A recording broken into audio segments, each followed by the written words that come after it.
There are some abilities in D&D that sometimes go out of their way to twist and bend the way the rules typically work, rather than just applying new numbers or adding bonus damage or granting a new trait like Blindsight or something.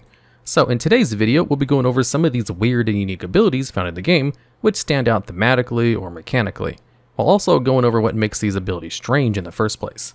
And to kickstart this list at number 10, we have Action Surge, which is an ability that fighters learn upon reaching 2nd level. All it does is allow you to make a second action on your turn once per short or long rest. And this second action can be used for anything, but is most commonly used to make a second attack action, since it allows you to apply your full benefits of the first attack action, such as extra attack, and other benefits that activate upon taking the attack action. And at 17th level, you'll be able to use Action Surge twice before needing a rest, although you can only use one Action Surge at a time on your turn. It is considered one of the most powerful class abilities, since it basically functions for any class that can multi-class into fighter. But what makes this ability weird is mostly due to the fact that this is the only ability in the game that actually grants you a second action in the first place. The only other way you can really obtain a second action is through the use of the 3rd level spell Haste, which limits you to only certain actions, including the attack action, which can only be used to make a single attack in this instance. Action Surge doesn't have any restrictions on what you can do with this second action, meaning that you can even use it to cast 2 leveled spells, so as long as you haven't used your bonus action in order to cast a spell that turn. So if you're a 5th level wizard and you took 2 levels in fighter, you are basically allowed to cast 2 fireballs in a single turn to deal massive damage to a lot of enemies once using your Action Surge, for instance. And while this is a perfect example of accomplishing something unique by bending the rules of the general action economy by allowing you to effectively do more damage on your turn, giving yourself a second action doesn't really sound all that weird compared to the other abilities on this list, but it's strange enough that it deserves a spot on this list at number 10. And at number 9, we have Steps of Night. This is a subclass feature available to Twilight Clerics upon reaching 6th level, and basically allows you to use your bonus action whenever in dim light or darkness to give yourself a flying speed equal to your walking speed for 1 minute. And you can do this number of times equal to your proficiency bonus and regain all uses after finishing a long rest. While it isn't exactly uncommon to gain the ability to fly at 6th level, the conditions for it are a bit strange, as you have to be within dim light or darkness in order to do it. Usually, abilities that grant you benefits in the dark tend to favor bonuses which aid you in being subtle or stealthy, such as the Gloomstalker's Ranger's Umbra Sight, which makes you invisible to creatures that rely on dark vision so as long as you're in darkness. So having a feature which grants you stronger emphasis on being active and around the battlefield by giving you a flying speed just by being in the area that usually taking advantage for its stealth bonus is fairly unique, mechanically anyway. In addition, because of the criteria you need to meet in order to even use this feature, it combos exceptionally well with the Twilight Cleric's Channel Divinity feature Twilight Sanctuary, which makes an aura of dim light around you and provides you and your allies temporary hit points every turn or cure charmed or frightened effects. And because you're already included inside the dim light, you automatically meet the requirements in order to use Steps of Night, giving you an easy way to give yourself flying speed in a brightly lit room. What also makes Steps of Night stand out is the fact that, besides bonus proficiencies or Divine Strike, a subclass feature all clerics get, all of the other subclass features Twilight Clerics learn tend to rely on helping your allies in some way. Eyes of Night grants you dark vision range of 300 feet, while also coming with the added benefit of granting dark vision to willing creatures within 10 feet of you for 1 hour. Meanwhile, Twilight Shroud grants you and your allies half cover while they're inside your Twilight Sanctuary, providing a flat +2 to everyone's AC. But even in spite of that, Steps of Night does still work with the Twilight Cleric's theme of utilizing dim light, just in a more unique way than the way most other abilities tend to take advantage of these types of mechanics, which is why this feature only takes number 9 on this list. And at number 8, we have Accursed Specter. The Hexblade Warlock can learn this subclass feature at 6th level, and what it does is, once per long rest, it allows you to make a specter from the corpse of a humanoid slain by you, binding it to you until the end of the next long rest, where it will then vanish to the afterlife. It uses the Spectre stat block, but gains bonus temporary hit points equal to your Warlock level, while also gaining a bonus to its attack rolls based on your Charisma modifier. You roll for the Spectre's initiative, meaning it takes its own turn in combat, but obeys your verbal commands. So, firstly, Hexblade Warlocks are a special subclass, which gives the player a way to make a more melee-focused spellcaster. As such, the subclass features you learn as Hexblade tend to cater to the side on that spectrum. You gain proficiencies in medium armor, shields, and martial weapons, and you get to use your Charisma modifier for your weapons damage and attack rolls instead of the usual strength or dexterity modifiers, allowing you to effectively use weapons like swords, spears, or maces, so as long as you don't have the two-handed property tagged on them. And then, if you take the Pact of the Blade at 3rd level, you can apply this to two-handed weapons as well, such as the Great Sword or bows. Hexblade's Curse is a bonus action feature which helps you fight more effectively, as it lets you add your proficiency bonus as damage whenever you hit a creature that you apply this curse to. It also increases the range in which you score critical hits by allowing you to crit on a 19 or 20, instead of the usual 20, giving you a generous 10% chance to critically hit when you make an attack roll. And lastly, whenever a creature dies while cursed, you regain hit points equal to your Warlock level plus your Charisma modifier. Meanwhile, at 10th level, you learn the Armor of Hexes feature, which gives you the ability to use your reaction whenever a creature cursed by your Hexblade curse hits you with an attack roll, to roll a d6 and cause the creature to miss you if they roll a 4 or higher, effectively giving you a coin flip's chance to completely nullify a hit.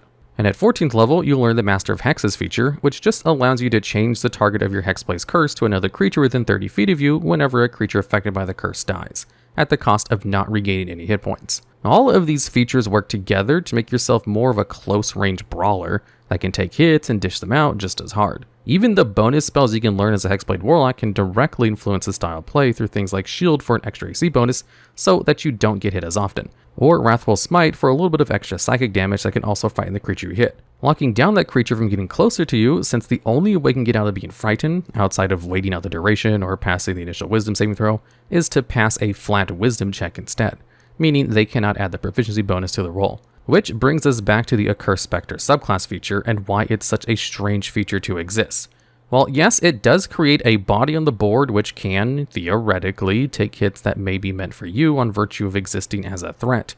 It doesn't do anything to benefit the more martial playstyle the Hexblade subclass has to offer, nor does it really fit the overall theme that the subclass seems to be going for, which is all about forming packs with weapons possessing a shadowy force card from the Stuff of Shadows, as the subclass description says. And while the flavor text of Accursed Specter does specify that you are technically cursing the soul of a person you slay, temporarily binding them to your service, it feels like this feature comes out of left field, considering none of the other features you'll learn apply to the Accursed Specter or even benefit from it. It's just sort of there, separated from the rest of the subclass features as its own thing. And while the Spectre isn't terrible due to the fact that it has so many resistances and immunities, while also sporting a decent 3d6 necrotic damage with a chance to reduce the target's maximum number of hit points via life drain, it doesn't really do anything else outside of that. Honestly, Accursed Specter feels like it would be better off being included in another subclass, or even an entirely new subclass founded around the Accursed Specter as a core mechanic. So basically, the feature itself is fine as it stands, but the biggest thing that makes Accursed Specter so strange is mainly how separated it feels from the theming of the rest of the Hexblade features you learn from the subclass. And at number 7, we have Undead Thralls. Necromancy wizards learn this feature upon reaching 6th level and automatically adds the 3rd level spell Animate Dead to your spellbook if you don't already have it. Additionally, you can target one additional corpse or pile of bones to animate when using this spell. Finally, any undead you create using a necromancy spell gains the benefit of allowing you to add your proficiency bonus to their weapon damage rolls, as well as grants additional hit points equal to your wizard level, making your undead more deadly and harder to take down overall. There aren't very many features which cater around a single spell like what Undead Thralls does. The only one that comes close is Mighty Summoner feature that the Shepherd Druid learns, also upon reaching 6th level, which does very similar things but for conjured beasts and fae you summon instead of undead. However, what makes Undead Thralls more unique and why it's considered weird is due to how the Animate Dead spell works in the first place. Animate Dead is a non-concentration spell which normally lets you animate a pile of bones or a corpse of a medium-sized or small humanoid within 10 feet of you, granting you a fully controllable skeleton or zombie. As a bonus action, you get to command your skeletons and zombies if they're within 60 feet of you, and will carry out whatever command you ask of them to the best of their ability. Otherwise, they'll take the dodge action. However, after 24 hours, the Raise Undead no longer obeys any commands you give it, unless you cast the spell again in order to extend your control over the skeleton or zombie for another 24 hours. And whenever you use your Animate Dead spell in order to maintain control over your undeads, you can reassert control for up to 4 creatures animated with this spell. And this spell even has some really good scaling attached to it, where you get to animate or reassert control of 2 additional undead creatures for additional spell slots used above 3rd level. So, as long as you have the spell slots for it, you can effectively control a small army of skeletons or zombies whose damage becomes ridiculous very quickly at higher levels, where you'll have more spell slots to use in order to animate more undead. And Undead Thralls just makes the spell even better by not only allowing you to create an additional undead with each casting of it, but also make them just a little bit harder to kill while hitting a bit harder as well. To put this into perspective, let's say that you're a 9th level wizard. Your proficiency bonus is a +4 at this point, and you have 3 3rd level spells, 3 4th level spells, and 1 5th level spell slot. Now, say you want to go all in as a necromancer and only focus on creating and maintaining control of skeletons, since they're going to be able to use ranged attacks. And if you find enough piles of bones in order to make this happen, you can expend 3 3rd level spell slots to raise 6 skeletons, 3 4th level slots to raise 12 skeletons, and 1 5th level slot to raise another 6 skeletons for a total of 24 skeletons. And in order to maintain control over these 24 skeletons, you would need to spend at most 3 3rd level spell slots and 2 4th level spell slots if you want to be as efficient as possible, which you can do if you perform all of your animates right before a long rest. Each skeleton has a +4 to their weapon attack rolls and normally deal 1d6 plus 2 piercing damage, whether they attack with their short sword or their short bow. However, this damage is raised to 1d6 plus 6 under the effects of Undead Thralls, since they get to add your proficiency bonus to their damage rolls. This means that each skeleton can deal a minimum of 7 piercing damage if they hit, which doesn't sound like a lot, but with how many skeletons you'll be able to command, the damage adds up quickly. This is probably also why skeletons only have a +4 to hit, as it means they might not be able to hit their targets often, but with how many creatures are rolling to attack, some of them are bound to hit.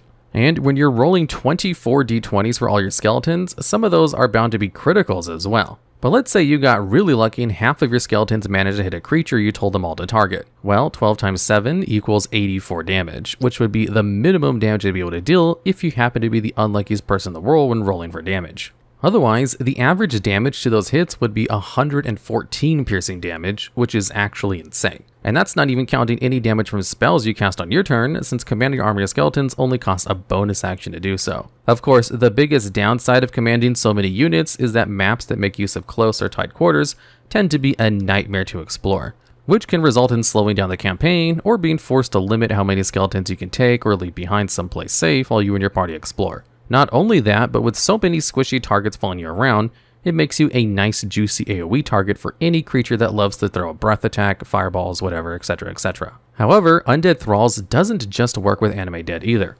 While being able to target an additional corpse or pile of bones only functions with the Anime Dead spell specifically, the health and damage bonus portions affect any spell which raises and creates undead, which works extremely well with something like Dense Macabre, a 5th level concentration spell that lets you transform up to 5 small or medium corpses within 60 feet of your choice to skeletons or zombies for up to 1 hour, gaining a bonus to their attack rolls and damage rolls equal to your spellcasting modifier. What this means is that if you raise 5 skeletons using this spell, and your intelligence modifier happens to be +5, your skeletons will now have a +9 to hit instead of a +4, and now also deal 1d6 plus 11 piercing damage rather than 1d6 plus 6 damage.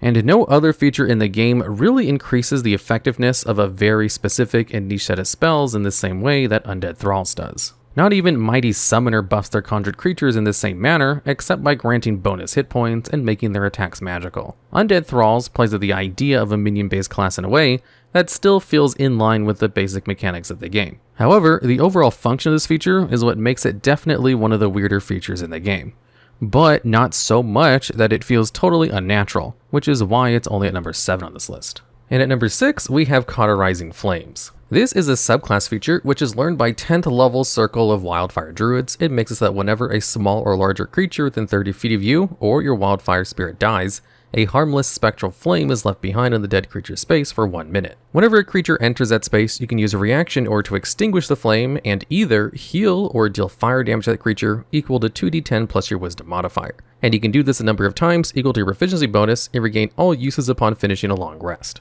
What makes this ability a bit weird is the fact that it toys with the concept of death in a way that other features don't. Wildfire Druid features are all about destruction and renewal, and Cauterizing Flame does a fantastic job at showcasing this in a unique and interesting way. Usually, you don't really mind or care where a creature dies or what significance it might have. Even through necromancy, the animate dead can just move wherever you need them to. With Cauterizing Flames, however, being mindful of where a creature dies so that you can take advantage of the spirit it leaves behind in order to provide extra damage or healing is something that doesn't really occur mechanically, so it can make for some interesting scenarios during combat. And unlike the other features shown on this list so far, Cauterizing Flames is the first ability on this list that kind of creates a new mechanic in the game, while also still feeling in line with the subclass it's part of, which is why this feature takes number 6 spot on this list. And at number 5 is a bit of a tie between the Warrior of the Gods and Rage Beyond Death features, which are both learned by Zealot Barbarians, which is partly why these two features occupy the same slot. The second reason is that these two skills are extremely unique and that they, unlike Cauterizing Flames, which plays with the concept of other creatures dying, both play with the concept of you dying. Normally when you reach 0 hit points, you become unconscious. And when you fail 3 death saves after that, you actually die.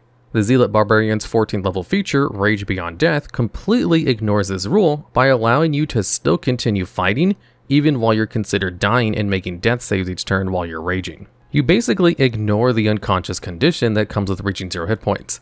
And if you happen to fail 3 death saving throws by virtue of poor rolling or taking hits, you don't actually die until you come out of rage. However, this can be circumvented by any kind of healing that puts your hit points above 0, meaning you are now no longer considered dying or dead. Doing this allows you to remain conscious and alive when your rage wears off, promoting a style of play where you're always teetering on the brink of death at all times during combat. And the more ways your party has to heal you while in this dying state, the easier it becomes to become an unkillable death machine.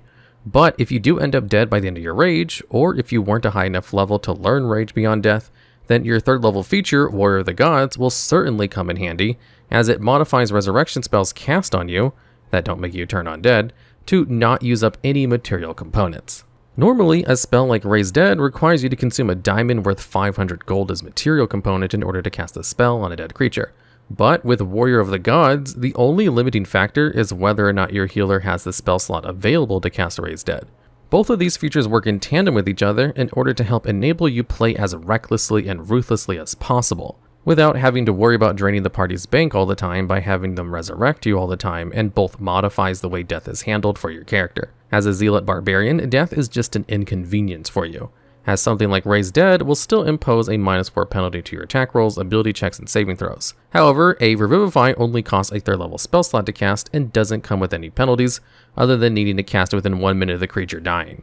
But even in spite of all this, these 2 feats alone basically redefines what death means in D&D 5e by making you basically immune to the concept of what's meant to be considered a terrifying end for any character to meet, which is why both of these feats deserve the number 5 spot on this list. And at number 4, we have Performance of Creation. This is learned by College of Creation bards at their level and allows them to basically create any medium or smaller non-magical item of your choice whose gold value is worth no more than 20 times your bard level in an occupied space within 10 feet of you.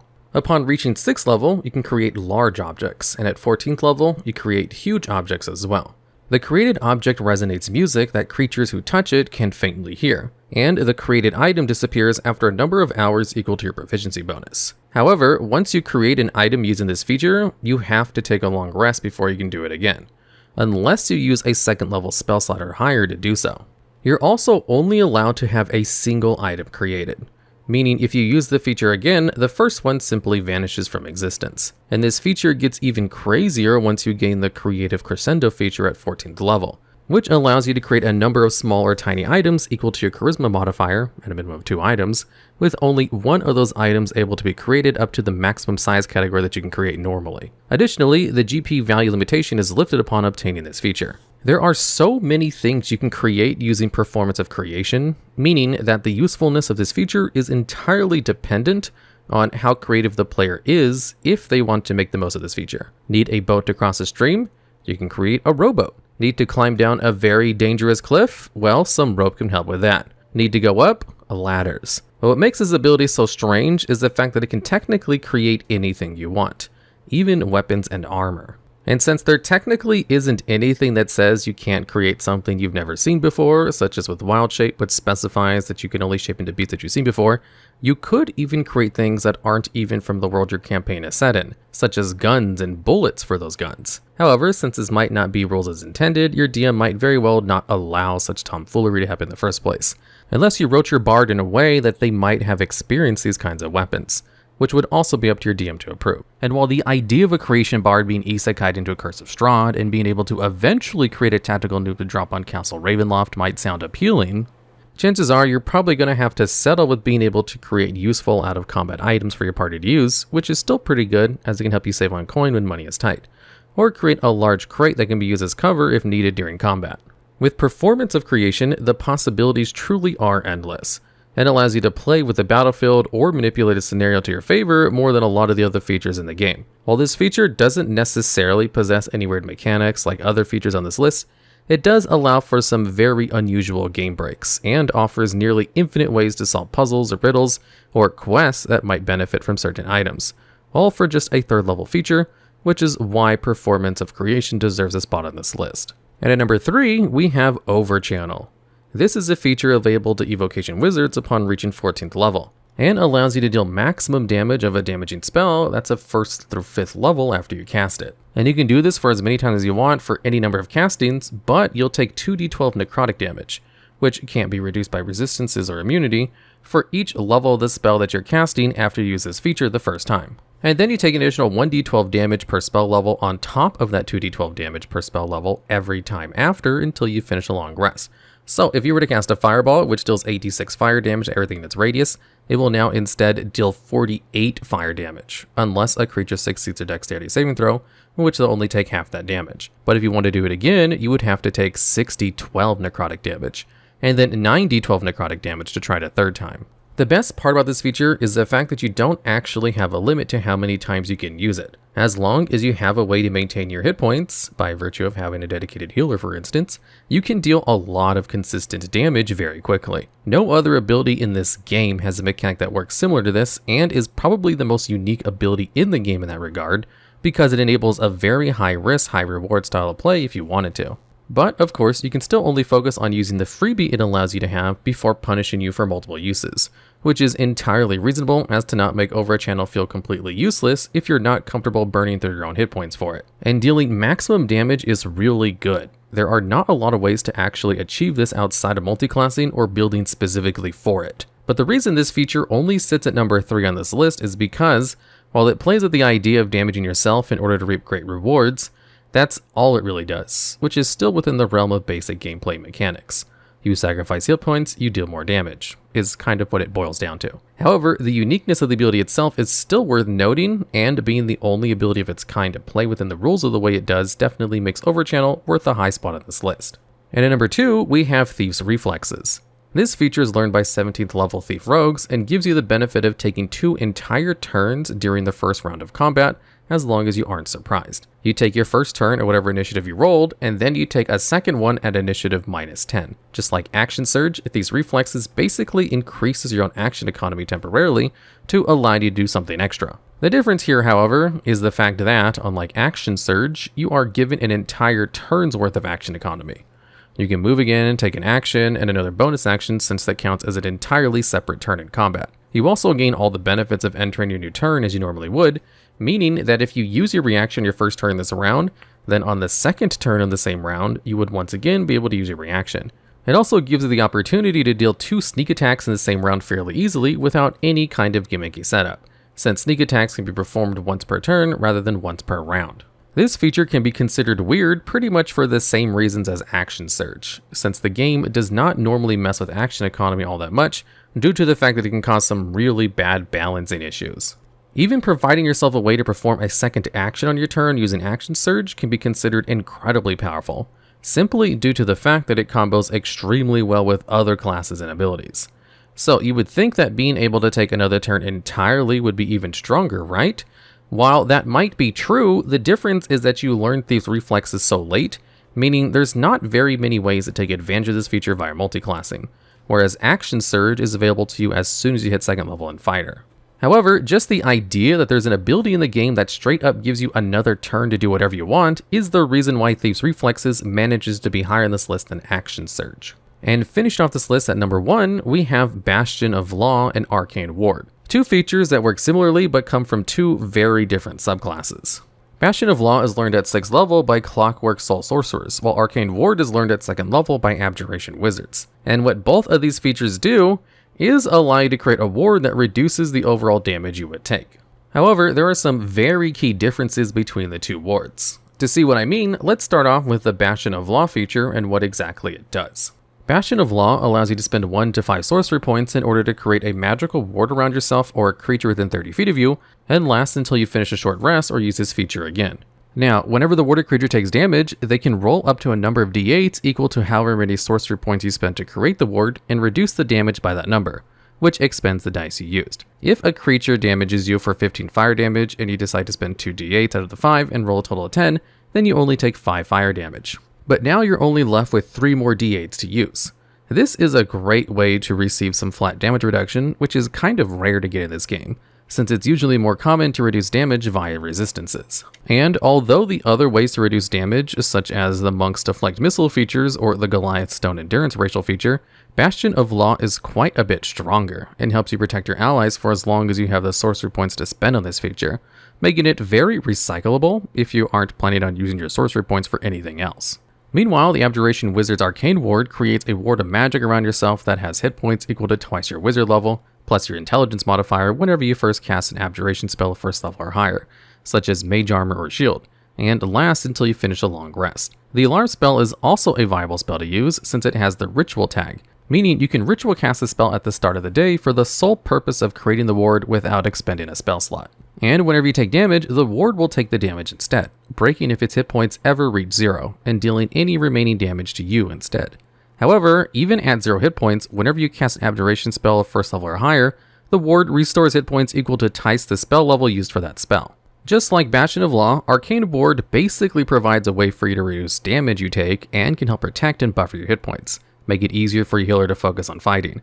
However, there are some very notable differences between how these two features function, despite the role these two features both play. For one, reducing damage to 0 through Bastion of Law still technically counts as taking damage, meaning that if the warded creature was concentrating on a spell, they would still have to make a DC 10 concentration check in order to keep focusing on that spell. However, Arcane Ward has its own hit points that take damage instead of you regardless of how it happens, meaning that even if you're concentrating on a spell, if the Arcane Ward absorbs all the damage of attack, then you do not need to make any concentration check until you have actually taken damage to your hit points. Another difference to be noted is that, initially, the Arcane Ward only protects you. Fortunately, once you reach 6th level, you gain Projected Ward feature, which allows you to use a reaction whenever a creature you see within 30 feet of you takes damage, to have your Arcane Ward absorb the damage instead, dealing the remainder damage to the creature if the attack ever reduces the ward's hit points to 0. Another key difference is the fact that because Bastion of Law reduces the damage you take, you still get to apply your own resistances, if any, to the damage afterwards, potentially reducing the damage even further. However, this is not true for Arcane Ward, since it is effectively its own entity and its own hit points that don't gain any of your benefits, even when you gain spell resistance at 14th level, which is supposed to grant you resistance to the damage of spells along with having advantage on saving throws against spells as well.